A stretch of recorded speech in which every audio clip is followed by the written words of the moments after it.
Hola, mucho gusto. Es un placer poder compartir con ustedes este tiempo en el que el día de hoy hablaremos sobre recursos humanos, específicamente entre una de sus actividades como lo es el análisis de puesto.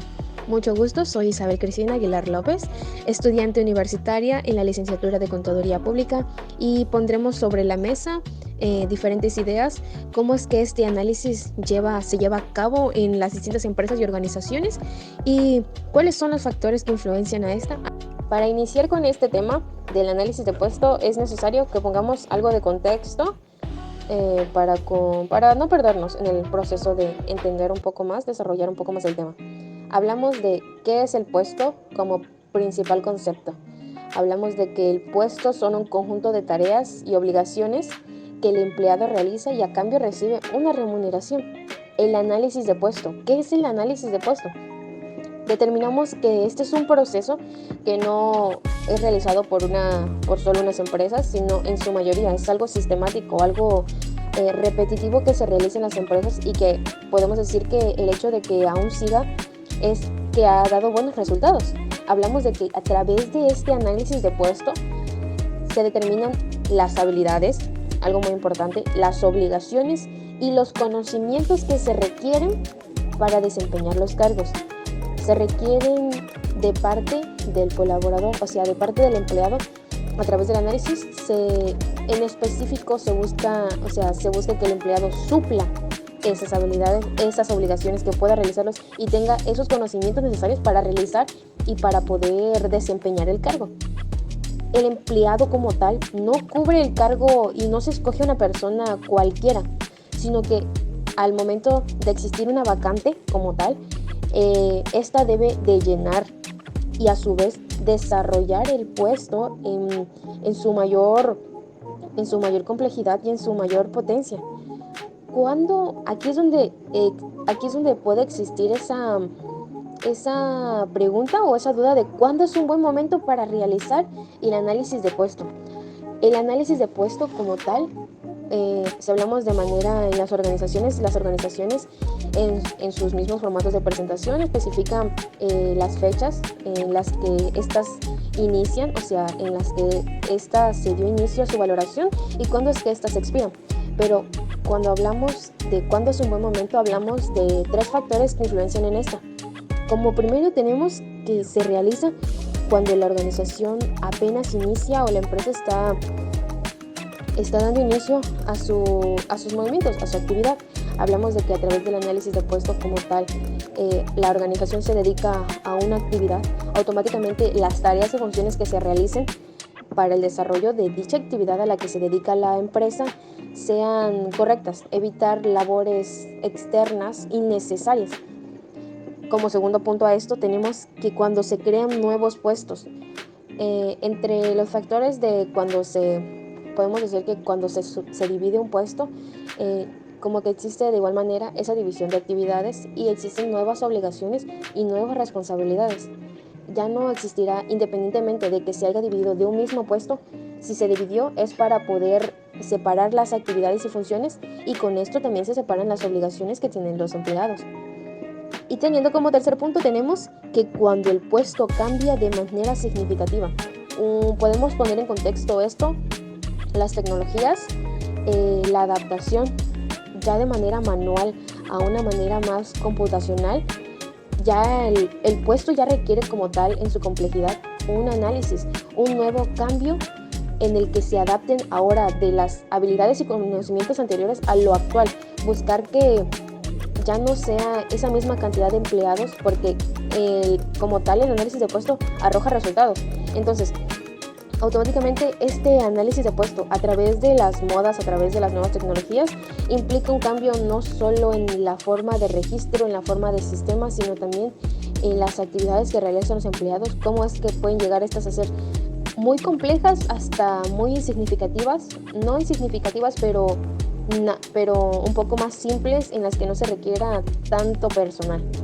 Entonces, es importante conocer factores en los que se deba realizar nuestro análisis.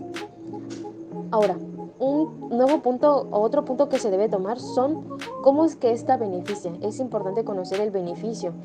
Muchas organizaciones pueden considerar el que exista esta parte como que esta parte antigua, tradicional, el hacer actividades en las que las tareas siguen iguales, estos puestos siguen iguales.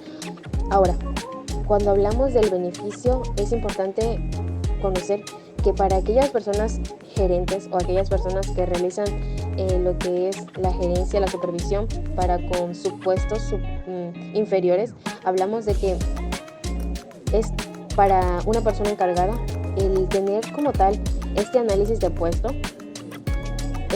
Hablamos de que mejora el conocimiento sobre el flujo que hay entre los trabajos que el supervisor checa.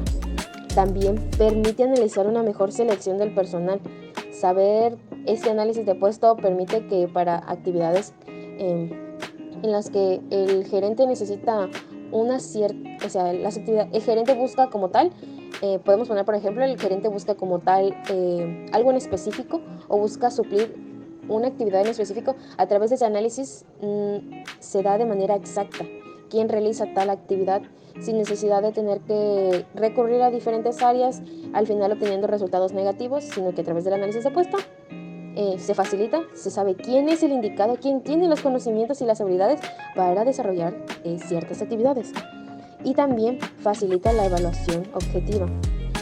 A la hora de la valoración o sea, muy comúnmente se hace esta valoración cuando existen errores o fallos en algún proceso. Automáticamente podemos decir que este análisis de puesto, como se estipulan las actividades y las funciones que realiza cada puesto o cada empleado, es más fácil detectar, saber en qué parte se hubo el fallo y en todo caso corregir, ya sean el análisis de puesto para determinar nuevamente las habilidades, las obligaciones y los conocimientos que se deben de pedir para el puesto, si es que el puesto está fallando.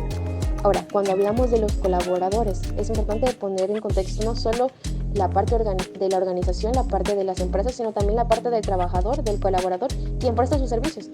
Hablamos de que en el colaborador es algo facilita, por así decirlo, su labor, porque a través de como primer punto tenemos que se conoce y comprende mejor los deberes del puesto. No llegar a esa parte de autoridad, de jerarquía en tener que hacer trabajos innecesarios no correspondientes a tus áreas solo porque autoridades mayores te piden hacer actividades fuera de tu área. El empleado, al tener este análisis de puesto, sabe qué actividades realizo, qué funciones realizo, qué papeleos realizo, sin tener que salirme de mi rol, sin tener que recibir órdenes que no van correspondientes a mi área. Otro punto que también sirve como apoyo, un beneficio para los colaboradores, es que lo usan como una guía para desarrollo, para el autodesarrollo. Hablamos de que como en cada puesto existe un requerimiento de habilidades, obligaciones y conocimientos, automáticamente podemos poner por ejemplo como colaborador, si quiero llegar a un puesto mayor, a través de este análisis puedo conocer en qué tengo que mejorar, en qué habilidades tengo que obtener, si quiero llegar o aspiro a un puesto superior al que tengo, o en todo caso quiera cambiar en general el puesto en el que estoy. Para esto también podemos, o sea, como siguiente punto tenemos la parte de la presentación. Decimos que el empleado y lo que es las gerencias, que son quienes analizan este análisis de puesto, quienes observan ese análisis de puesto, cómo es que este llega a sus manos o cómo es que este es presentado. Aquí hablamos de que este análisis de puesto es presentado a través de un documento en el cual se brinda la información de las tareas, los deberes y responsabilidades.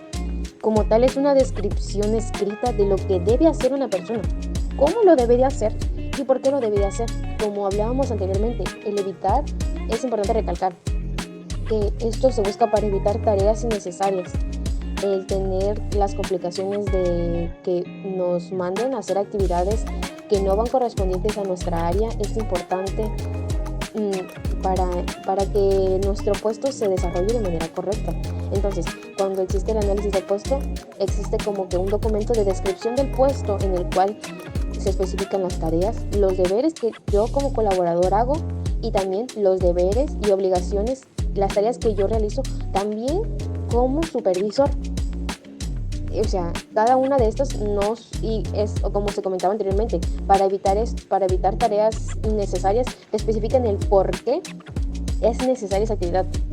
Es importante conocer que las actividades que realizamos son fundamentales. De cierta manera nos ayudan a tener como que esa sensibilidad o ese mejoramiento propio en decir, realiza una actividad y como tal apoya y da su parte para el crecimiento de la empresa. En las secciones como tal que se especifican, que cuando se hace la descripción del puesto, hablamos de que se hace la identificación del puesto. Se especifica en el papeleo que se entrega en la documentación, se especifica cuál es el puesto que está al que se le está haciendo el análisis. Como decía, se mencionaba anteriormente, se menciona una fecha de análisis de inicio, cuando es que ocurrió su análisis y cuando es que pierde vigencia o cuando expira, en el momento en el que se puede volver a realizar nuevamente el análisis y, como se comentaba anteriormente, surgir cambios, surgir modificaciones para con esto. Como tal, este documento también marca un resumen del puesto, de manera general, cada una de las tareas y funciones que realiza el puesto, y después marca el apartado un poco más específico de las tareas a realizarse, de las tareas y funciones que se realizan, como tal, lo que debo de hacer, cuándo lo debo de hacer, cómo lo debo de hacer, para qué lo debo de hacer,